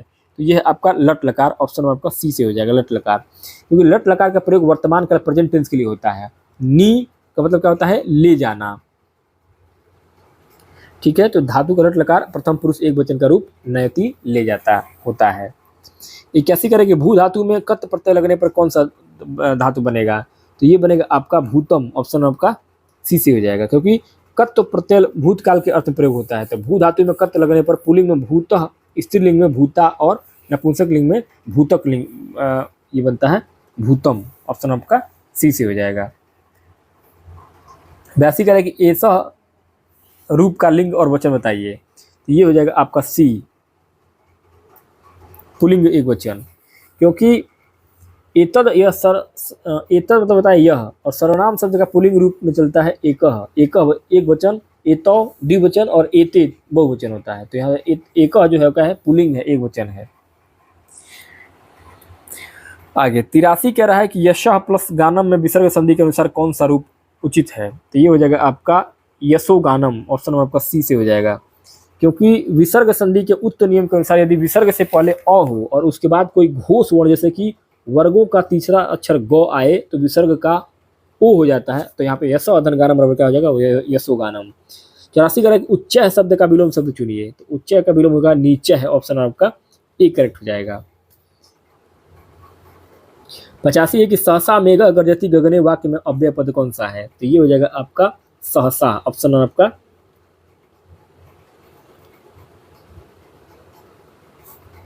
क्या हो जाएगा सहसा, ऑप्शन आपका बी। इस वाक्य में सहसा यानी कि अचानक एक अव्यय है जिसका रूप कभी नहीं बदलता है। अगर 86 करें कि कर्ति शब्द का प्रथमा बहुवचन रूप क्या होगा। ये हो जाएगा आपका कर्तारः, ऑप्शन आपका सी से हो जाएगा। ऋकारांत पुल्लिंग शब्द कर्ति, कर्ता के प्रथमा विभक्ति के रूप इस प्रकार चलते हैं कर्ता एक वचन, कतारः द्विवचन और कतारः बहुवचन। आगे 87 आकाशम शब्द का प्राची शब्द क्या होगा। तो ये हो जाएगा आपका नभः, ऑप्शन आपका ए करेक्ट हो जाएगा। आकाश के संस्कृत प्राची नभः गगनम व्योम ये सब होते हैं। 88 से 90 जो है वो गद्यांश होगा। पठनम मनुष्यतः ज्ञान वर्धते श्रेष्ठम साधनम अस्ति केवलम पाठ्य पुस्तकानि एवं न च अपितु तो कथा निबंधना विज्ञानवसी पुस्तकानि च पठनीयानि विविध पाठनातम विचार विस्तारतः भवती भाषा ज्ञानम च समृद्ध भवती। अब इस गद्यांश के ऊपर आपका 88वां क्वेश्चन पूछा गया पठन कस्य वृद्धते साधनम अस्ति। तो यहाँ पे पूछा जा रहा है कि तरह का आंसर हो जाएगा आपका ज्ञानस्य, ऑप्शन आपका डी, क्योंकि गद्यांश की पहली लाइन में स्पष्ट रूप से दिया गया है कि पठना मनुष्य यानी कि पढ़ना मनुष्य के ज्ञान में वृद्धि का श्रेष्ठ साधन है। 89 कह कि विविध पठनता किम भवती। ये हो जाएगा आपका विचार विस्तारा भवती। देखिए इस गद्यांश की लाइन में लास्ट वाली लाइन में लिखा है ये विचार विस्तारा भवती कि विविध पठनम विचार विस्तारा भवती, मतलब अर्थात तरह तरह की पुस्तकें पढ़ने से मनुष्य के विचारों का विस्तार होता है। 90 कह रहा है कि कानी पुस्तकानी पठनीयानी। तो यहाँ पर हो जाएगा आपको ऑप्शन नंबर सी कथा निबंधा विज्ञान विषयकानी पुस्तकानी च। देखिए इस गद्यांश के अनुसार केवल पाठ्य पुस्तकें ही नहीं पढ़नी चाहिए बल्कि कथा निबंधा विज्ञान विषयकानी पुस्तकानी च पढ़ते मतलब कहानियाँ निबंध और विज्ञान से संबंधित पुस्तकें भी पढ़नी चाहिए। यहाँ पे आपका संस्कृत यानी कि तीनों भाषा कंप्लीट हो गया, हिंदी अंग्रेजी संस्कृत। अब बढ़ते हैं आगे गणित और विज्ञान का मैं अलग वाले वीडियो में एक अलग से वीडियो देता हूँ, इसका भी थोड़ी देर मैं बना करके देता हूँ। बाकी इसमें तब तक हम लोग ये देख लेते हैं आपका एसएसटी को देख लेते हैं इसमें, ठीक है। बाकी गणित और विज्ञान वाले बच्चे परेशान ना हो, बस इसके जस्ट बाद इसको गणित और विज्ञान वाला वीडियो अलग से मैं अभी आपको पूरा 60% का दे दे रहा हूँ। तो सामाजिक अध्ययन वाले बच्चे इसमें देख लें फटाफट। 91 कह रहा है कि शहरी वातावरण में उच्च स्तर के ध्वनि प्रदूषण के लंबे समय तक संपर्क में आमतौर पर कौन सी स्वास्थ्य समस्या होती है। तो यहाँ पे दोस्तों राइट आंसर हो जाएगा ऑप्शन नंबर आपका डी, हृदय रोग। क्योंकि ध्वनि प्रदूषण से केवल सुनने की क्षमता ही प्रभावित नहीं होती है, बल्कि लंबे समय तक इसके संपर्क में रहने से व्यक्ति का भारी मानसिक तनाव में रहता है। इसके कारण हाइपरटेंशन की समस्या उत्पन्न होती है, जो अंततः हृदय रोगों का प्रमुख कारण बनती है। 92 कह रहा है कि चावल और आलू जैसे खाद्य पदार्थों में पाया जाने वाला कौन सा पोषक तत्व ग्लूकोज में टूटकर शरीर के लिए ऊर्जा का मुख्य स्रोत बनता है। तो ये बनता है आपका कार्बोहाइड्रेट, ऑप्शन नंबर आपका ए से हो जाएगा। क्योंकि चावल, आलू, गेहूं ये सब जो है स्टार्च युक्त खाद्य पदार्थ यानी कि कार्बोहाइड्रेट के सर्वोत्तम स्रोत हैं। पाचन प्रक्रिया के दौरान कार्बोहाइड्रेट सरल शर्करा ग्लूकोज में टूट जाते हैं, जो हमारे शरीर की कोशिकाओं को तुरंत कार्य करने के लिए ऊर्जा देते हैं। 93 कह रहा है कि वह कौन सी स्थिति है जिसमें थायराइड ग्रंथि बढ़ जाती है, जिससे सांस लेने और खाना निगलने में रुकावट आती है। तो ये हो जाएगा आपका गायटरनिक घेंघा, ऑप्शन आपका सी से हो जाएगा। क्योंकि आहार में आयोडीन की कमी से गले में इसे थायराइड ग्रंथि सूजकर बहुत बड़ी हो जाती है और इस रोग को गायटर या घेंघा रोग कहते हैं। गले की नली पर दबाव पड़ने के कारण मरीज को सांस लेने और खाना निगलने में बहुत परेशानी होती है। 94 कह रहा है कि भारतीय शास्त्रीय संगीत में राग संगत में प्रयुक्त लयबद्ध वक्र 3 ताल में कितनी मात्राएं ताल होती हैं, जिसे 4 समान विभागों में विभाजित किया जाता है। तो ये हो जाएगा आपका 16, ऑप्शन आपका सी से हो जाएगा 16। क्योंकि भारतीय शास्त्रीय संगीत में 3 ताल सबसे प्रसिद्ध और बुनियादी ताल है। इसमें कुल 16 मात्राएं होती हैं, जिन्हें 4-4 मात्राओं के समान 4 विभागों में विभाजित किया, जैसे कि धा धिन धा, धा धिन धिन धा, धा धिन धिन धा, ठीक है। 4-4 भागों में 16 मात्राओं बांटा गया है। 95 है कि नाइट्रोजन और फास्फोरस जैसे पोषक तत्वों की अधिकता से जल निकायों में शैवाल का जमा और संभावित विषैले पदार्थों का उत्पन्न होता है, जिससे कौन सी पर्यावरणीय समस्या उत्पन्न होती है। तो ये हो जाएगा आपका ऑप्शन नंबर सी, यूट्रोफिकेशन यानी कि सुपोषण। जब खेतों से नाइट्रोजन और फास्फोरस युक्त उर्वरक बहकर झीलों या तालाबों में चले जाते हैं, तो वहाँ शैवाल बहुत तेजी से बढ़ने लगते हैं और ये शैवाल पानी की सतह को ढक लेते हैं और पानी की ऑक्सीजन सोख लेते हैं, जिसमें मछलियां जो है वो मरने लगती हैं। इस प्रक्रिया को हम यूट्रोफिकेशन कहते हैं। 96 कह रहा है कि निम्नलिखित में से कौन सा प्राथमिक पुरावेश उन राजाओं के बारे में जिन्होंने शासन किया, उनके द्वारा उपयोग की गई भाषा और विभिन्न देशों के बीच व्यापार के बारे में जानकारी प्रदान करता है। तो ये करता है आपका ऑप्शन नंबर डी, सिक्कों के बारे में। क्योंकि प्राचीन सिक्के पुरातत्विक इतिहास जानने का बहुत प्रमाणिक स्रोत है। सिक्कों पर राजा का नाम, चित्र और उनकी भाषा अंकित होती है। इसके अलावा एक देश के सिक्के दूसरे देश में मिलने से उनके बीच अंतर्राष्ट्रीय व्यापार का भी पता चलता था। 97 कह रहा है कि शहरी क्षेत्र अच्छी तरह से विकसित सुविधाओं और सेवाओं के लिए जाने जाते हैं। निम्नलिखित में से कौन सा शहरी क्षेत्रों की एक प्रमुख विशेषता का सबसे अच्छा वर्णन करता है। तो ये करता है आपका ऑप्शन नंबर सी, उन्नत अवसंरचना और सार्वजनिक सेवाएं। क्योंकि उन्नत अवसंरचना और सार्वजनिक सेवाएं, देखिए ग्रामीण क्षेत्रों कृषि प्रधान के विपरीत शहरी क्षेत्रों की मुख्य पहचान वहाँ का विकसित इंफ्रास्ट्रक्चर, जैसे कि चौड़ी पक्की सड़कें, फ्लाईओवर, ब्रिज, सीवेज प्रणाली और बेहतरीन सार्वजनिक सेवाएं, जैसे कि बड़े बड़े अस्पताल, स्कूल, 24 घंटे बिजली पानी का व्यवस्था होता है। तो यहाँ पे ऑप्शन नंबर सी से हो जाएगा।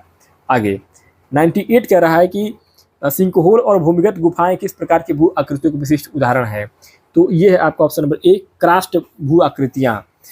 चूना पत्थर और डोलोमाइट वाले क्षेत्रों में जब भूमिगत जल चट्टानों को घुला देता है, तो वहाँ विशेष प्रकार की स्थलाकृतियाँ बन जाती हैं, जैसे कि सिंकहोल यानी जमीन का धंसना, और भूमिगत गुफाएं, इन्हें भूगोल में कास्ट स्थलाकृति बोलते हैं।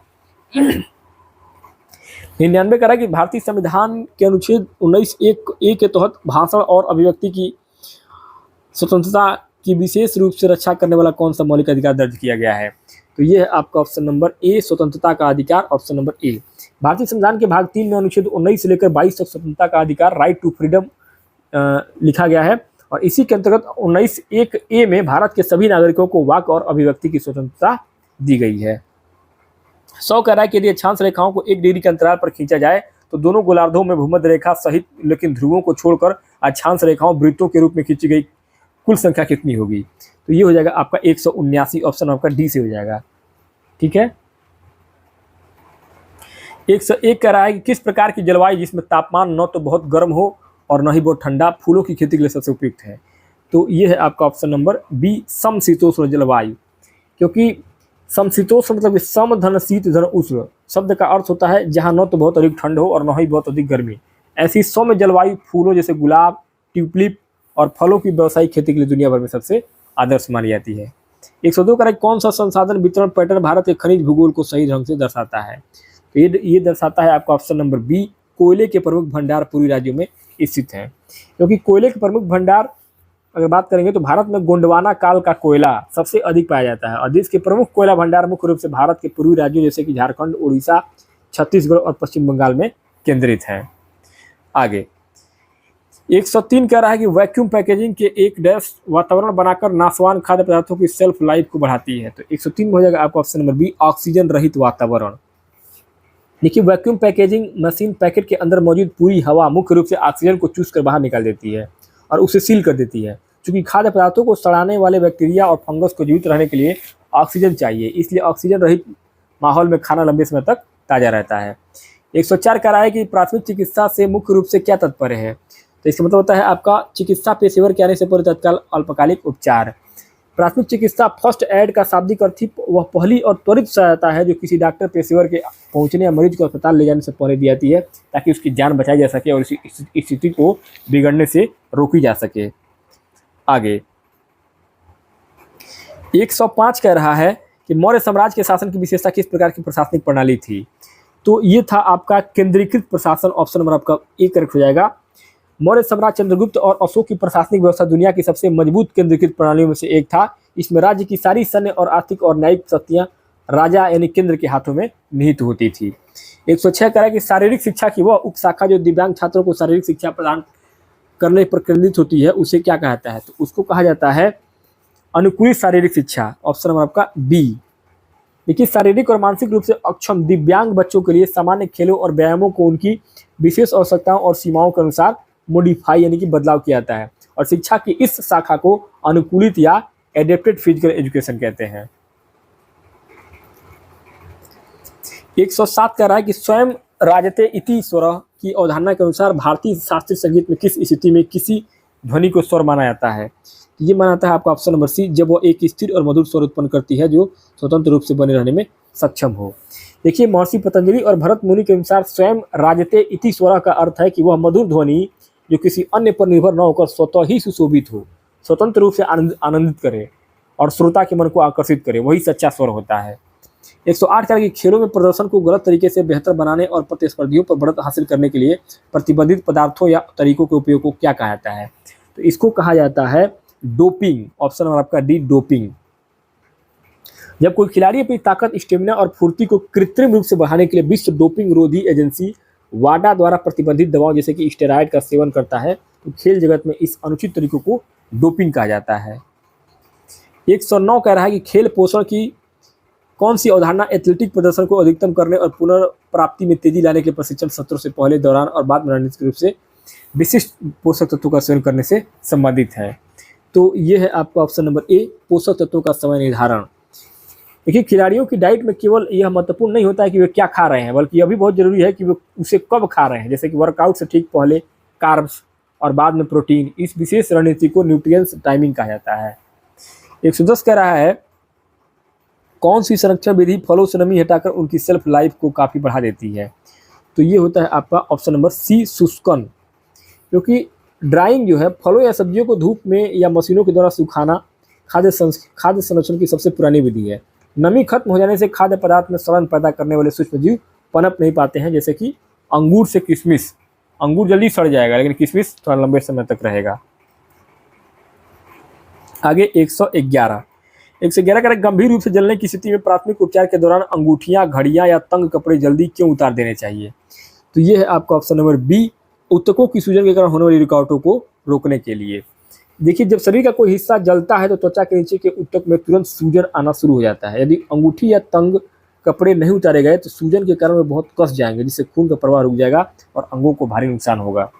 112 कह रहा है कि पौधों की सामग्री कृषि अवशेषों, शैवाल या पशु अपशिष्ट जैसे कार्बनिक पदार्थों से संश्लेषित ईंधन को तकनीकी रूप से डैश डैशेस के रूप में वर्गीकृत किया जाता है।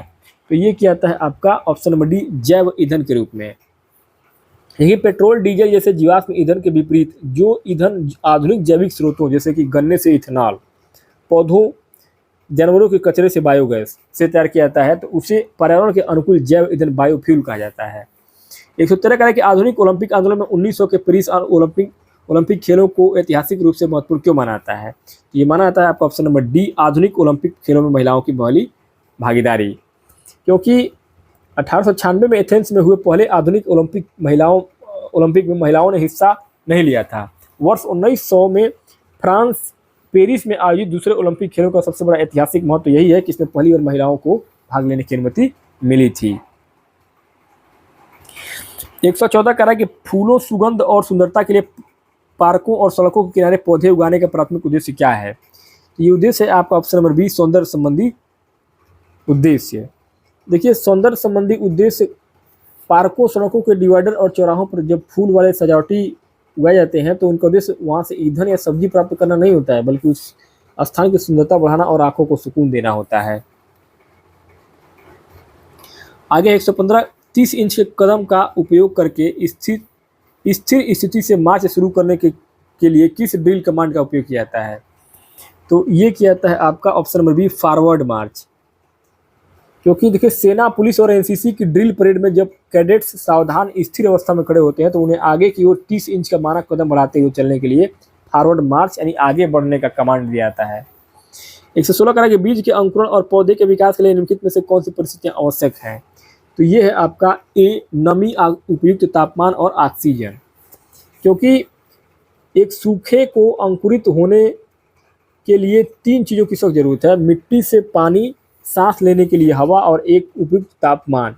बीज जमीन के अंदर होता है, इसलिए शुरुआत में सूर्य के प्रकाश की आवश्यकता नहीं होती है। 117 कह रहा है कि जैसा कि अर्थशास्त्र में वर्णित मौर्य प्रशासन की किस विशेषता ने इसके विशाल क्षेत्रों के प्रभावी शासन में सबसे महत्वपूर्ण योगदान दिया है? तो ये दिया है आपका ऑप्शन नंबर बी, एक उच्च संगठित नौकरशाही और कुशल नागरिक सेवा शासन। क्योंकि देखिए आचार्य चाणक्य कौटिल्य की पुस्तक अर्थशास्त्र के अनुसार मौर्यों का साम्राज्य बहुत विशाल था और इसे सफलतापूर्वक चलाने का मुख्य श्रेय उनके द्वारा नियुक्त योग्य मंत्रियों, अधिकारियों, अध्यक्षों और एक मजबूत जासूस प्रणाली को जाता था। आगे 118 कह रहा है कि निम्नलिखित में से कौन सा कारक मृदा निर्माण में मृदा अपरदन और परिवहन के अपक्षय कारक के रूप में कार्य करता है? तो ये करता है आपका बहता हुआ पानी, ऑप्शन नंबर आपका सी। देखिए पृथ्वी पर मिट्टी के निर्माण, चट्टानों को तोड़कर और मृदा अपरदन यानी कि मिट्टी को एक जगह से बहाकर दूसरी जगह ले जाने में नदियों और बारिश का बहता हुआ पानी सबसे प्रमुख और सक्रिय प्राकृतिक कारक माना है। 119 कह रहा है कि यूरोप, एशिया और उत्तरी अमेरिका में फैली कौन सी विस्तृत ध्रुवीय पट्टी ठंडी, नम जलवायु, कोमल लकड़ी के पेड़ों के शंकुधारी जंगलों और मुख्य व्यवसाय के रूप में लकड़ी की काम की विशेषता रखती है? तो ये रखता है आपका टैगा, ऑप्शन नंबर आपका सी से हो जाएगा टैगा। उत्तरी गोलार्ध के अत्यधिक ठंडे इलाकों जैसे कि रूस, कनाडा, यूरोप में जब बर्फ गिरती है तो वहाँ नुकीली पत्तियों वाले शंकुधारी वन पाए जाते हैं। इन्हीं वनों को भूगोल की भाषा में टैगा कहा जाता है, जहाँ की लकड़ी मुलायम होती है और कागज बनाने के काम आती है। 120 कह रहा है कि दीर्घकालिक विकास के लिए प्राकृतिक संसाधनों का सतत प्रबंधन क्यों आवश्यक है? तो ये आवश्यक है आपका ऑप्शन नंबर सी हो जाएगा, भविष्य की पीढ़ियों के लिए उपलब्धता सुनिश्चित करना। सतत विकास की मूल परिभाषा यही है कि हम वर्तमान में जल, जंगल और खनिजों जैसे संसाधनों का इतनी समझदारी से उपयोग करें कि हमारा विकास कभी न रुके और हमारे बच्चे भविष्य की पीढ़ियों के लिए भी ये संसाधन बचा रहे। आगे 121 कह रहा है कि किस कंपनी ने 17वीं शताब्दी की शुरुआत में व्यापार शुरू करके भारत में ब्रिटिश उपस्थिति की शुरुआत की थी? तो ये हो जाएगा आपका option number D, east India company ने। 1600 में महारानी एलिजाबेथ प्रथम के चार्टर द्वारा इंग्लिश ईस्ट इंडिया कंपनी की स्थापना हुई और इसी कंपनी ने 17वीं शताब्दी की शुरुआत में 1608 में सूरत में व्यापार शुरू करके भारत में ब्रिटिश सत्ता की नींव रखी थी। 122 कह रहा है कि निम्नलिखित में से कौन सा एक सामाजिक संस्थान का उदाहरण है जो समाज में महत्वपूर्ण सामाजिक आवश्यकताओं को पूरा करने में मदद करता है? तो ये हो जाएगा आपका ऑप्शन नंबर सी, परिवार और शिक्षा।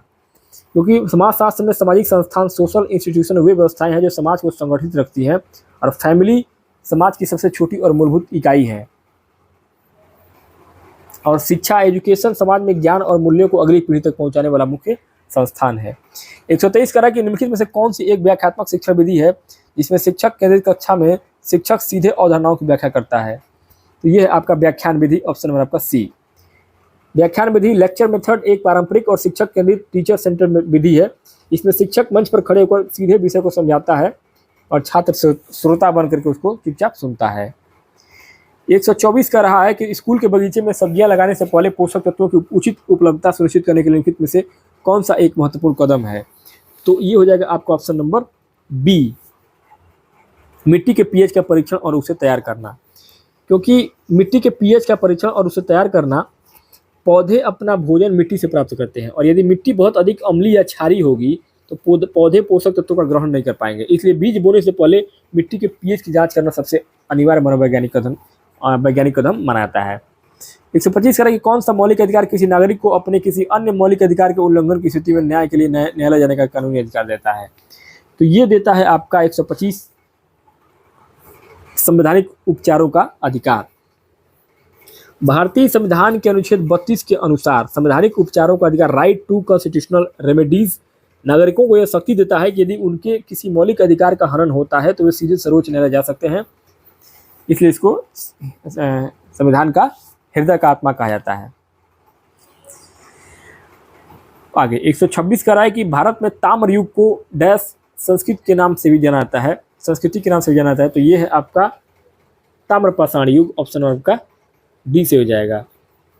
जब मनुष्यों ने पत्थर के औजारों के साथ साथ तांबे, कॉपर का भी उपयोग करना शुरू कर दिया तो उस संक्रमण काल को इतिहास में ताम्रपाषाण युग यानी कि आपका कैलोलिथिक एज कहा जाता है। 127 करें कि कौन सी भू आकृति एक बड़े समतल भूभाग के रूप में वर्णित है जिसकी ऊंचाई बहुत कम होती है। तो यह है आपका मैदान।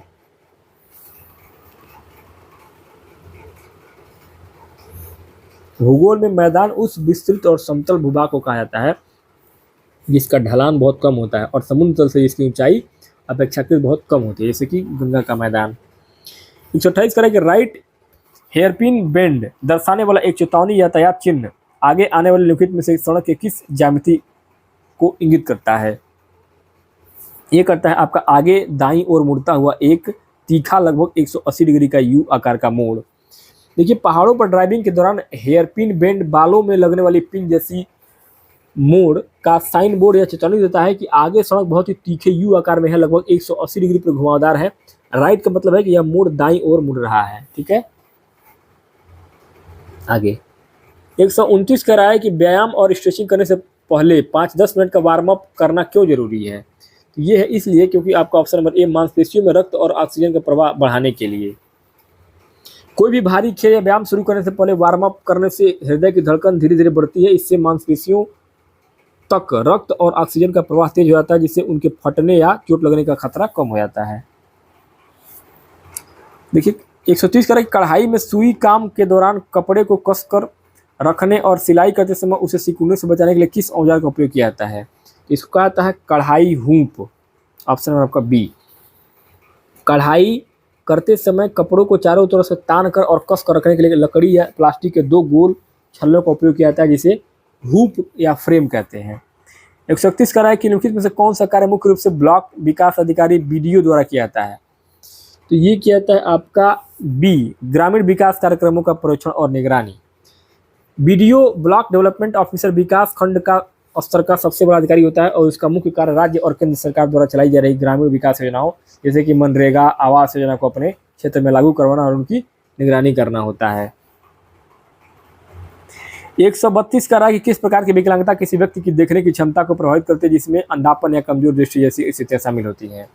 तो ये होता है आपका दृष्टिबाधिता, ऑप्शन नंबर आपका डी से हो जाएगा। वे लोग जिन्हें बिल्कुल दिखाई नहीं देता है, अंधापन या जिन्हें बहुत कम दिखाई देता है, लो विजन, उन्हें चिकित्सा और समावेशी शिक्षा की भाषा में दृष्टिबाधित माना जाता है। 133 कह रहा है कि निम्नलिखित में से कौन सी प्रथा वनों के संरक्षण और सुरक्षा में सबसे अधिक सहायक है। तो ये है आपका ऑप्शन नंबर सी, अधिक वृक्षारोपण और मौजूद वनों की रक्षा। क्योंकि देखिए, अधिक वृक्षारोपण और मौजूद वनों की रक्षा के द्वारा पर्यावरण संरक्षण का सबसे सीधा और व्यवहारिक तरीका यही है कि खाली स्थानों पर नए पेड़ लगाए जाए और जो पेड़ पहले से मौजूद हैं उन्हें कटने से बचाया जाए। 134 तरह की खाद्य श्रृंखला में उत्पादकों या स्वपोषी जीवों को हमेशा प्रथम पोषण स्तर पर क्यों रखा जाता है? तो ये रखा जाता है आपका ऑप्शन डी, वे सौर ऊर्जा को ग्रहण करते हैं और उसे अगले स्तर के उपभोक्ताओं के लिए उपलब्ध कराते हैं। देखिए, हरे पौधे स्वपोषी होते हैं जो प्रकाश संश्लेषण के द्वारा सूर्य की ऊर्जा को भोजन में बदलते हैं। क्योंकि पृथ्वी पर जीवन के लिए सारी ऊर्जा की शुरुआत पौधों से ही होती है, इसलिए उन्हें खाद्य श्रृंखला के सबसे निचले स्तर यानी कि प्रथम स्तर पर रखा जाता है। 135 कह रहा है कि नियमित घरेलू सफाई से धूल, गंदगी और कीटाणु दूर होते हैं। इस प्रक्रिया से घर में मुख्य रूप से क्या क्या बनाए रखने में मदद मिलता है? तो 135 में आपका ऑप्शन नंबर डी से हो जाएगा स्वच्छता। क्योंकि घर में झाड़ू पोछा और साफ सफाई करने से बीमारी फैलाने वाले सूक्ष्मजीव, धूल और गंदगी नष्ट हो जाते हैं। इस प्रक्रिया का सीधा संबंध घर में स्वच्छता यानी कि हाइजीन और अच्छे स्वास्थ्य को बनाए रखने से होता है। 136 कह रहा है कि पुनर्चक्रण में कैंडल टू कैंडल अवधारणा के पीछे मुख्य विचार क्या है? तो ये है आपका ऑप्शन नंबर सी, उत्पादों को इस तरह से डिजाइन किया जाता है कि उपयोग के बाद उन्हें आसानी से दोबारा इस्तेमाल या रिसाइकिल किया जा सके। क्रैडल टू क्रैडल एक आधुनिक पर्यावरण अनुकूलन अवधारणा है और इसके अनुसार फैक्ट्रियों में सामान को इस प्रकार बनाया जाना चाहिए कि जीवन चक्र पूरा होने पर वे कचरा न बने बल्कि उन्हें 100% रिसाइकिल करके फिर से नया कच्चा माल बनाया जा सके, यानी कोई अपशिष्ट न हो। 137 कह रहा है कि रेलवे के आगमन से पहले कौन सी प्रणाली भारत में परिवहन के मुख्य साधन के रूप में कार्य करती थी, जो वस्तुओं और लोगों की आवाजाही के लिए नदियों, नहरों, बैकवाटर और जलधाराओं का उपयोग करती थी? तो ये था आपका अंतर्देशीय जलमार्ग, ऑप्शन नंबर आपका बी से हो जाएगा। क्योंकि अंग्रेजों के द्वारा भारत में रेल और पक्की सड़कें बनाने से पहले भारी सामान और लोगों को देश के अंदर एक जगह से दूसरी जगह ले जाने के लिए नदियों, गंगा, ब्रह्मपुत्र और नहरों का इस्तेमाल होता था। इसे अंतर्देशीय जलमार्ग कहा जाता था। 129 कह रहा है कि किस प्रकार के समाज की विशेषता यह थी कि भूमि स्वामित्व शक्ति का मुख्य स्रोत था और सामंतों और जागीरदारों के बीच सामाजिक, आर्थिक और सैन्य दायित्व थे? तो ये था आपका सामंती समाज, ऑप्शन नंबर आपका ए करेक्ट हो जाएगा। मध्यकाल में सामंती समाज की पूरी व्यवस्था जमीन पर टिकी थी। राजा अपनी जमीन सामंतों को देता था और सामंत उस जमीन पर किसानों से खेती करवाते थे तथा बदले में राजा को सैन्य सुरक्षा देते थे। 139 कह रहा है कि हिंदुस्तानी शास्त्रीय संगीत में स्वर पा को डस्ट के नाम से जाना जाता है। तो यह आपका पंचम, ऑप्शन नंबर ए करेक्ट हो जाएगा, पंचम। देखिए, भारतीय संगीत के 7 शुद्ध स्वर होते हैं, सा, रे, ग, म, प, ध, नी। इसके पूर्ण नाम इस प्रकार होते हैं: खड़ज, ऋषभ, गंगाधर, मध्यम, पंचम, धैवत और निषाद। यहाँ पा का अर्थ होता है पंचम। 140 कह रहा है कि जिस सिंचाई पद्धति में उत्सर्जकों के माध्यम से सीधे जड़ क्षेत्रों में बूंद बूंद पानी डालने की विशेषता होती है, उसे डैश के रूप में जाना जाता है। तो ये है आपका ड्रिप सिंचाई, ऑप्शन नंबर आपका ए करेक्ट हो जाएगा। ड्रिप सिंचाई वह आधुनिक प्रणाली है जिसमें पानी पतले पाइपों के माध्यम से बूंद बूंद करके सीधे पौधों की जड़ों तक पहुंचाया जाता है। इससे पानी जो है वो बिल्कुल बर्बाद नहीं होता है। 141 कह रहा है कि किस हिंदुस्तानी शासक को महमूद गजनी ने पेशावर के युद्ध में पराजित किया था और यह भारतीय उपमहाद्वीप में महमूद का पहला बड़ा युद्ध था? तो ये था आपका जयपाल, ऑप्शन नंबर बी। 1001 ईस्वी में पेशावर की लड़ाई में महमूद गजनवी ने हिंदू शाही वंश के राजा जयपाल को हराया था और इस हार से अपमानित होकर जयपाल ने बाद में अग्नि में कूद करके आत्मदाह कर लिया था। 142 कह रहा है कि एक बच्चा पोषक तत्वों की दीर्घकालिक कमी के कारण समान आयु के अन्य बच्चों की तुलना में काफी कम लंबा है, इस स्थिति को क्या कहते हैं? तो इसको कहा जाता है अवरुद्ध विकास, ऑप्शन नंबर आपका सी। जब कुपोषण, भूख या बार बार बीमारी के कारण किसी बच्चे की लंबाई उसकी उम्र के हिसाब से नहीं बढ़ पाती है, नाटापन हो जाता है, तो उसे बाल रोग विज्ञान में स्टंटिंग या अवरुद्ध विकास कहा जाता है। 143 कह रहा है कि 86वें संविधान संशोधन के तहत शिक्षा के अधिकार के साथ साथ माता पिता या अभिभावकों पर विशेष रूप से कौन सी मौलिक कर्तव्य लागू किया गया था? तो ये हो जाएगा आपका ऑप्शन नंबर सी, 6 से 14 वर्ष की आयु के बच्चों को शिक्षा के अवसर प्रदान करना, ऑप्शन नंबर आपका सी। क्योंकि 2002 में 86वें संविधान संशोधन के माध्यम से संविधान के अनुच्छेद 51A में 11वां मौलिक कर्तव्य जोड़ा गया और इसके तहत माता पिता अभिभावक का यह दायित्व तय किया गया कि वे कम से कम 6 से 11 साल के बच्चे 6 से 14 वर्ष के बच्चों को स्कूल भेजें और शिक्षा का अवसर दें। 144 है कि किसने लोगों को उठो जागो और तब तक मत रुको जब तक लक्ष्य प्राप्त न हो जाए इसके संदेश से प्रेरित किया था? तो ये किया था स्वामी विवेकानंद ने, ऑप्शन नंबर आपका सी से हो जाएगा। ये कठोपनिषद के एक श्लोक से प्रेरित यह विश्व प्रसिद्ध नारा स्वामी विवेकानंद ने भारत के युवाओं में आत्मविश्वास और लक्ष्य के प्रति समर्पण जगाने के लिए दिया था। 145 कह रहा है कि 1 साल से अधिक उम्र के किसी होश में मौजूद वयस्क या बच्चे को अगर दम घुट रहा हो तो प्राथमिक उपचार का अनुशंसित क्रम क्या होगा? तो ये है आपका ऑप्शन नंबर डी, पीठ पर थपकी देना और फिर पेट पर दबाव डालना। देखिए, जब किसी व्यक्ति के गले में खाना या कोई वस्तु फंस जाती है तो प्राथमिक उपचार के मानक के नियम के अनुसार पहले उसकी पीठ पर 5 बार थपकी दी जाती है। अगर इससे राहत न मिले तो पेट को पीछे से दबाकर झटके दिए जाते हैं। 146 कह रहा है कि निम्नलिखित में से किसे प्राथमिक उपचार प्रशिक्षण का मुख्य उद्देश्य माना जाता है? तो ये माना जाता है आपका जीवन की रक्षा करना। प्राथमिक चिकित्सा के 3 मुख्य होते हैं आपका, एक जीवन बचाना और एक स्थिति बिगड़ने से रोकना और एक सुधार को बढ़ावा देना। तो इनमें जीवन की रक्षा करना सबसे प्रथम और मुख्य सोपान है। 147 कह रहा है कि भारतीय संगीत में कौन सा तत्व एक आवर्ती समय चक्र के रूप में कार्य करता है जिससे कलाकार सम के साथ तालमेल रखता है? तो ये आपका ताल, ऑप्शन आपका सी से हो जाएगा ताल। भारतीय संगीत में ताल समय मात्राओं का एक चक्र है जिस पर पूरा गीत या धुन चलती है। ताल की पहली मात्रा को सम कहते हैं, जहां गायक और वादक दोनों का एक साथ वापस आकर तालमेल बिठाते हैं। 148 कह रहा है कि निम्नलिखित में से कौन सा जोड़ा क्रमशः स्थलीय वातावरण और जलीय वातावरण को सही ढंग से दर्शाता है? तो ये हो जाएगा आपका ऑप्शन नंबर ए, वन और महासागर। क्योंकि स्थलीय का अर्थ है जमीन से जुड़ा हुआ, जिसका सही उदाहरण होता है वन, और जलीय का अर्थ है पानी से जुड़ा हुआ, जिसका सही उदाहरण होता है महासागर। 149 कह रहा है कि वैदिक भारत में प्रयुक्त जनपद शब्द में प्रयुक्त संस्कृत शब्द पद का शाब्दिक अर्थ क्या होगा? तो इसका मतलब होता है पाद, ऑप्शन नंबर आपका बी का रखेगा पाद। देखिए, जन का अर्थ होता है लोग या कबीला, और संस्कृत में पद का शाब्दिक अर्थ होता है पाद यानी कि पैर यानी कि फुट। जनपद का पूरा अर्थ होता है वह स्थान जहाँ किसी कबीले या जन ने अपने पैर रखे हैं यानी कि बस गए हैं। 150 नंबर पर आखिरी प्रश्नों का आपका इस वीडियो में, सीमा सड़क संगठन बीआरओ की बुनियादी ढांचा परियोजनाओं के हिस्से के रूप में उद्घाटित रणनीतिक श्योक सुरंग किस क्षेत्र में स्थित है? तो यहाँ आपका ऑप्शन नंबर बी से हो जाएगा लद्दाख। श्योक नदी और श्योक घाटी भारत के लद्दाख क्षेत्र में स्थित है। सीमा सुरक्षा LAC को ध्यान में रखते हुए बीआरओ के द्वारा बनाई गई महत्वपूर्ण सड़कें और सुरंगें इसी लद्दाख क्षेत्र में स्थित है। ठीक है, तो दोस्तों इस प्रकार से इस वीडियो में टोटल हम लोगों ने 180 क्वेश्चन को हल किया है, क्योंकि हमने इसमें CDP के 30 प्रश्न, हिंदी के 30 प्रश्न, इंग्लिश के 30 प्रश्न, संस्कृत के 30 प्रश्न और SST के टोटल 60 क्वेश्चन। तो 30, 30, 60, 30 और 90, 30, 120 और 6, 180 क्वेश्चन का पूरा हमने डिटेल एक्सप्लेनेशन इसमें दिया है आपको, पूरा आंसर की और व्याख्यात्मक तरीके से सोल्यूशन के साथ। उम्मीद करता हूं ऐसा वीडियो आपको अभी तक यूट्यूब पर नहीं मिला होगा, क्योंकि हमने आपको पूरा आंसर की नहीं बताया है, पूरा व्याख्या करके दिया है एक एक क्वेश्चन का। बाकी मैथ और साइंस का वीडियो मैं आपको थोड़ी देर में फिर से दे दूंगा, जो मैथ और साइंस वाले बच्चे हैं वो देख लेंगे। तो मिलते हैं नेक्स्ट वीडियो में, तब तक के लिए बहुत बहुत धन्यवाद दोस्तों।